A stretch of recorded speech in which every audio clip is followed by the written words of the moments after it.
तो चलो स्टूडेंट्स, हमारी आज की टॉपिक है ठोसों के चुंबकीय गुण।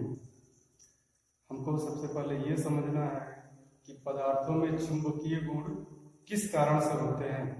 तो हम ऑलरेडी जानते हैं कि सभी पदार्थ परमाणुओं से बने होते हैं और परमाणुओं में क्या क्या होते हैं, प्रोटॉन, न्यूट्रॉन और इलेक्ट्रॉन। प्रोटॉन न्यूट्रॉन मिलकर नाभिक का निर्माण करते हैं, ये हम पढ़ चुके हैं। और इलेक्ट्रॉन नाभिक के चारों तरफ क्या करते हैं, गति करते हैं। ठीक है, अब हमको ये देखना है कि इलेक्ट्रॉन में किस किस किस तरह की गति होती है और इन गतियों के कारण चुंबकीय गुण कैसे प्रकट होता है। तो देखिए, एक एटम जो है,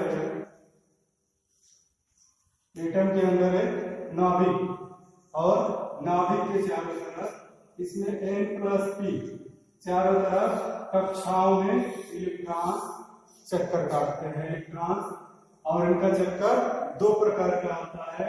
पहला प्रकार है कक्षाओं के चारों तरफ गति यानी कि कक्षीय गति, और दूसरा प्रकार है अपने अक्ष पर ही गति, उसको कहते हैं चक्रण गति या स्पिन मूवमेंट, चक्रण गति। तो ये दो तरह की गतियां हो गई। इन दो तरह की गतियों के कारण इलेक्ट्रॉन्स में चुंबकीय गुण उत्पन्न होते हैं। तो इस तरह से प्रत्येक पदार्थ में हर इलेक्ट्रॉन एक बहुत ही सूक्ष्म चुंबक की तरह कार्य करता है, उसका चुंबकीय आघूर्ण बहुत कम होता है। अब देखते हैं कि इस चुंबकीय गुण जो है इलेक्ट्रॉन्स के कारण जो पदार्थों में पैदा हुआ है, ये चुंबकीय गुण कितने प्रकार का होता है। तो इसके प्रकार को देखते हैं। चुंबकीय गुण के प्रकार, तो 5 प्रकार के चुंबकीय गुण हैं। पहला प्रकार है हमारा प्रतिचुंबकीय। प्रतिचुंबकीय गुण, और इस गुण को दिखाने वाले पदार्थों को प्रतिचुंबकीय पदार्थ कहते हैं। तो प्रतिचुंबकीय पदार्थ लिखेंगे डायामैग्नेटिक सब्सटेंस, डायामैग्नेटिक सब्सटेंस। दूसरा प्रकार है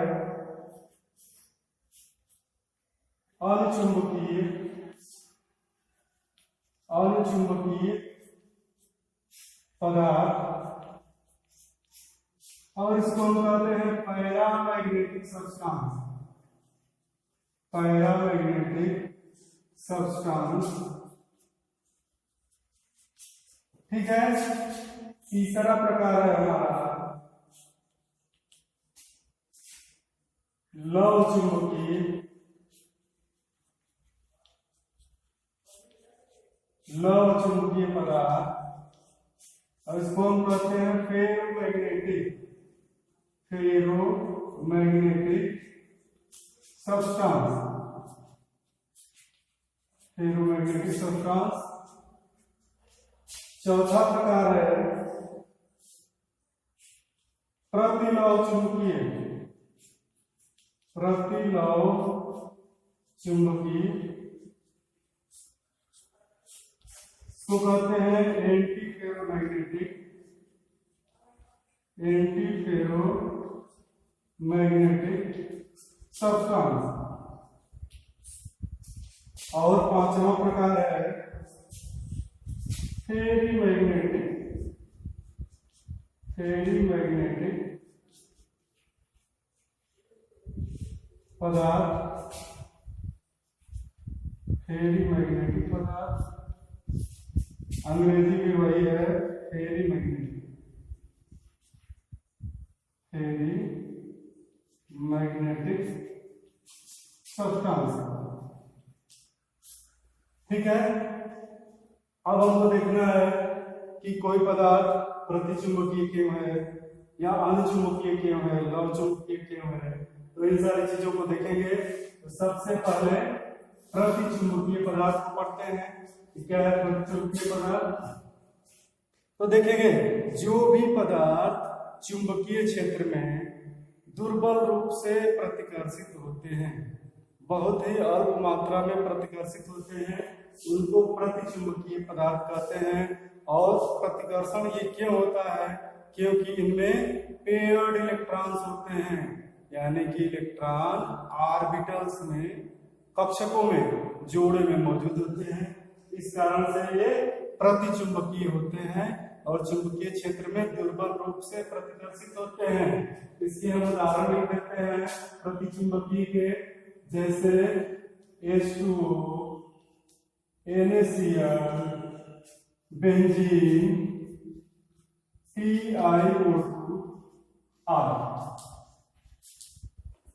ठीक है। अनुचुंबकीय पदार्थ क्या है? तो यहाँ पे तो इलेक्ट्रॉन पेयर में थे ऑर्बिटल्स में, यहाँ पे इलेक्ट्रॉन ऑर्बिटल्स में पेयर में नहीं होंगे, यानी कुछ न कुछ इलेक्ट्रॉन अनपेयर्ड होंगे। तो अनुचुंबकीय पदार्थ वह है जो चुंबकीय क्षेत्र में अल्प मात्रा में आकर्षण रखते हैं, आकर्षण का गुण या आकर्षित होते हैं। तो ये चुंबकीय क्षेत्र में अल्प मात्रा में आकर्षित होते हैं। इनमें कोई न कोई इलेक्ट्रॉन अनपेयर्ड जरूर होता है। तो यहाँ पे इलेक्ट्रॉन जुग्मित थे, यहाँ पे अयुग्मित इलेक्ट्रॉन। ठीक है, अयुग्मित इलेक्ट्रॉन यहाँ पे होंगे और इनके उदाहरण हैं O2,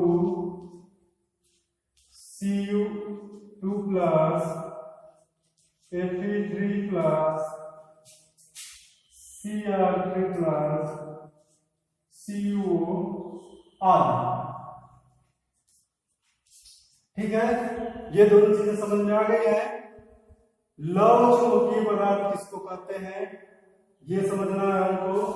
तो लव चुंबकीय पदार्थ, तो लव चुंबकीय पदार्थ चुंबकीय क्षेत्र में प्रबल रूप से आकर्षित होते हैं, यानी बहुत ज्यादा स्ट्रांगली अट्रैक्शन होता है लव चुंबकीय पदार्थों में, मैग्नेटिक फील्ड में। और इनके एग्जांपल्स हैं आयरन, कोबाल्ट, निकेल,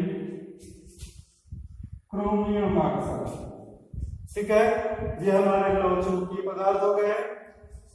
अगला नंबर है प्रतिलव चुंबकीय पदार्थ। तो प्रतिलव चुंबकीय पदार्थ वो पदार्थ है जिनमें अयुग्मित इलेक्ट्रॉन्स तो होते हैं, लेकिन फिर भी इनका चुंबकीय आघूर्ण शून्य होता है। इनमें अयुग्मित इलेक्ट्रॉन्स होते हैं भी इनका चुंबकीय आघूर्ण शून्य होता है। क्यों होता है इसको हम अभी बताएंगे आगे। इसके एग्जांपल्स पहले लिख लेते हैं। तो ये है प्रतिलव चुंबकीय में MnO, V2O3, Cr2O3, FeO, etc। ठीक है, पांचवा नंबर है हमारा फेरी मैग्नेटिक पदार्थ का। फेरी मैग्नेटिक पदार्थ किसे कहते हैं? तो इसको समझो, फेरी मैग्नेटिक पदार्थ में भी अनपेयर्ड इलेक्ट्रॉन्स होते हैं, यानी अयुग्मित इलेक्ट्रॉन्स इसमें भी होते हैं, लेकिन और होते हैं इसमें अधिक संख्या में होते हैं। अयुग्मित इलेक्ट्रॉन फेरी मैग्नेटिक पदार्थों में अधिक संख्या में होते हैं, फिर भी इनका चुंबकीय आघूर्ण कम होता है और इसलिए इनको हम फेरी मैग्नेटिक कहते हैं। इनका एग्जांपल देख लेते हैं। Fe2O4, Fe3O4, ZnFe2O4 आदि। ठीक है, तो अब हमको ये समझना है कि लव चुंबकीय पदार्थ, प्रतिलव चुंबकीय पदार्थ या फेरी मैग्नेटिक ये किस सिद्धांत पे कार्य करते हैं, कैसे काम करते हैं, क्यों होते हैं। ठीक है, तो हमको अब ये देखना है कि किस कारण से कोई पदार्थ लव चुंबकत्व प्रदर्शित करता है, या प्रतिलव चुंबकत्व का गुण होता है, या फेरी चुंबकत्व का गुण होता है। तो हमको ये समझना है कि एक सॉलिड मेटल्स में क्या होंगे आयंस।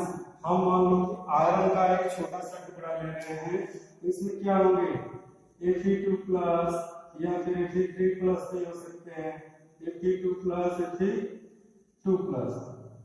ये एटम सजे होंगे आपस में, ठीक है। और इनके इलेक्ट्रॉन्स कहाँ होंगे? इनके इलेक्ट्रॉन्स इसी क्रिस्टल में, इनके इलेक्ट्रॉन्स भी क्या है? मूवेबल है, गति करने के लिए स्वतंत्र है। इसलिए कहा जाता है कि धातुओं में क्या है? इनको कर्नल्स बोलते हैं। जब ये अपने इलेक्ट्रॉन लॉन्च किए तो कर्नल, तो धातुओं में कर्नल इलेक्ट्रॉन के समुद्र में डूबे होते हैं, ठीक है। और ये इलेक्ट्रॉन भागता है। तो चलो आगे देखते हैं ये लवचुंबकत्व को। तो यही हमको ये समझना है कि नंबर ऑफ आयंस, यानी धातुओं के कुछ आयन छोटे छोटे खंडों में कुछ आयन क्या आते हैं? एक रही दिशा एकत्र होकर एक साथ संयुक्त होकर डोमेन का निर्माण करते हैं, डोमेन बनाते हैं। और जैसे ही आयरन के इस टुकड़े को किसी चुंबकीय क्षेत्र में रखा जाता है तो सभी डोमेन एक ही दिशा में विन्यासित हो जाते हैं, एक डायरेक्शन में विन्यासित हो जाते हैं। और इनका ये डायरेक्शन में विन्यासित होना एक अस्थायी व्यवस्था है। ये फिर चुंबकीय क्षेत्र से हटाने पर अपनी दिशा नहीं बदलते, उसी दिशा में बने रहते हैं। इसी कारण से लव चुंबकत्व जो भी एलिमेंट्स प्रदर्शित करते हैं, जैसे आयरन कोबाल्ट निकेल हो गया, जो भी प्रदर्शित करते हैं उनको अगर हम चुंबकीय क्षेत्र में लेकर रखें तो अस्थायी रूप से चुंबकत्व का गुण आ जाता है। तुम लोग खुद भी करके देख सकते हैं इसको। एक लोहे की कील ले लो, एक कॉपर आयर इंसुलेटेड होना चाहिए, कॉपर वायर से कुंडली बनाओ प्लस माइनस करके 12 वोल्ट का ही करंट दो कुंडली में, तो क्या हमको दिखेगा? हल्का हल्का उसमें चुंबकत्व का गुण आ जाएगा। बाद में फिर लोहे की कील को रिमूव कर लेंगे तो लोहे की कील में भी चुंबकत्व का गुण अस्थायी रूप से मिल जाएगा, ठीक है। प्रतिलव चुंबकत्व दूसरा ये क्यों हो जाता है? प्रतिलव चुंबकत्व का गुण क्यों आता है? प्रतिलव चुंबकत्व का गुण क्यों आ जाता है? तो डोमेन्स इसमें भी होंगे और ये डोमेन क्या करते हैं? एक दूसरे के अपोजिट, एक डोमेन इस डायरेक्शन में, दूसरा इस डायरेक्शन में, यूं एक दूसरे के अपोजिट ये विन्यासित हो जाते हैं। और इस कारण से क्या, एक का जो चुंबकीय आघूर्ण पैदा होता है दूसरे डोमेन के द्वारा कैंसिल हो जाता है, निरस्त हो जाता है। इसलिए प्रतिलव चुंबकीय पदार्थों का टोटल चुंबकीय आघूर्ण शून्य होता है, ठीक है। इसी तरह फेरी चुंबकत्व प्रदर्शित करने वाले तत्व फेरी चुंबकत्व, फेरी चुंबकत्व, इनमें भी डोमेन्स होते हैं और इन डोमेन्स का अरेंजमेंट थोड़ा अलग प्रकार से होता है। कैसे? अनियमित प्रकार से, कुछ डोमेन एक डायरेक्शन में, कुछ अलग डायरेक्शन में, कुछ एक डायरेक्शन में, कुछ अलग डायरेक्शन में, यूं हो सकते हैं, ठीक ना। तो इस कारण से क्या होगा? आपस में कुछ तो कैंसिल होंगे लेकिन कुछ डोमेन्स बचे रहेंगे जिनके कारण अल्प मात्रा में चुंबकत्व का गुण आता है। इसलिए ऐसे पदार्थों को फेरी चुंबकत्व वाले पदार्थ कहते हैं, ठीक है। अब हमारा पहला चैप्टर यही समाप्त हो गया है। इसमें मैं तुम लोगों को एक चीज और थोड़ा सा ऐड करके बता देता हूँ। सवाल कई बार आते हैं, कोई आयन दे देगा या एटम दे देगा और पूछेगा इसमें से ये आयन या एटम अनुचुंबकीय है कि प्रतिचुंबकीय है। इसे ऑक्सीजन वाला क्वेश्चन बार बार पूछा जाता है कि यह अनुचुंबकीय है कि प्रतिचुंबकीय है। एसीओ को भी पूछ लेता है, जेडीओ को भी पूछ लेगा अनुचुंबकीय है कि प्रतिचुंबकीय है। तो सबको याद रखना तो थोड़ा मुश्किल काम है, तो इसको समझ लेते हैं एक ट्रिक के माध्यम से, कैसे जल्दी से बिना याद किए भी अपना काम चला लेंगे। तो छोटी सी ट्रिक है, इसको देख लो। जहां भी हम देखेंगे जो भी अणु, हम यहाँ अणुओं की बात कर रहे हैं, जो भी अणु, जिन अणुओं में इलेक्ट्रॉन्स सम संख्या में होंगे, जिन अणुओं में इलेक्ट्रॉन्स सम संख्या में होंगे वह प्रतिचुंबकीय का गुण प्रदर्शित करेगा, सम संख्या। और क्या, इलेक्ट्रॉनों का योग, इलेक्ट्रॉनों का योग यदि सम संख्या है, इलेक्ट्रॉनों का योग यदि सम संख्या है तो फिर यह प्रतिचुंबकत्व को प्रदर्शित करेगा और यह पदार्थ प्रतिचुंबकीय होगा। ठीक है। और अगर इलेक्ट्रॉनों का योग हमारी विषम संख्या आ जाती है, विषम संख्या आ जाती है, तब क्या होगा, तब यह अनुचुंबकत्व को प्रदर्शित करेगा और पदार्थ अनुचुंबकीय होगा, अनुचुंबकीय। ठीक है, तो ये बात समझ में आ गई। इसमें अपवाद भी है, उसको भी बता दे रहा हूं मैं। तो क्या है, अगर इलेक्ट्रॉनों का योग, अगर अणु में इलेक्ट्रॉनों का योग 10 या फिर 16 आता है तो ये तो भाई दोनों सम संख्याएं हैं।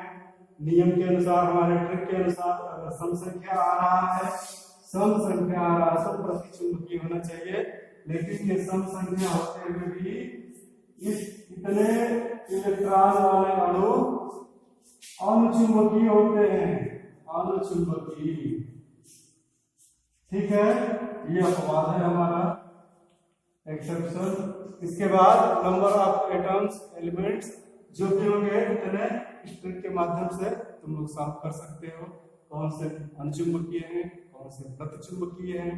जैसे हम उदाहरण ले लेते हैं ऑक्सीजन का। ऑक्सीजन में O2 ये अणु है, एक ऑक्सीजन के परमाणु में इलेक्ट्रॉनों की संख्या 8 होती है, तो पूरे ऑक्सीजन के अणु में 16 इलेक्ट्रॉन है, 16। ठीक है, तो 16 इलेक्ट्रॉन है, तो फिर यह प्रतिचुंबकीय होना चाहिए था, लेकिन अपवाद में दिखा दिया गया है कि अनुचुंबकीय है।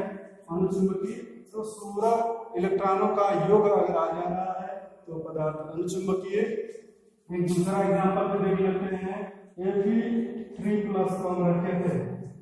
ठीक है, आयरन में इलेक्ट्रॉनों की संख्या 26 है, आयरन के परमाणु में ये आयन है, 3+ है, यानी 3 इलेक्ट्रॉन लूज कर चुका है, तो इसमें इलेक्ट्रॉनों की संख्या कितनी बची है, 23। और 23 क्या है, ये 8 नंबर है, यानी विषम संख्या है।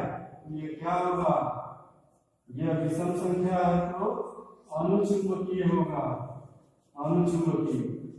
ठीक है, तो इस तरह से ट्रिक के माध्यम से हम आसानी से निकाल सकते हैं। क्वेश्चन आना ही आना है बोर्ड परीक्षा में हर साल। ठीक है, तो अब हम देख रहे हैं कि हमारा ये लेसन सॉलिड स्टेट पूरा हो गया है।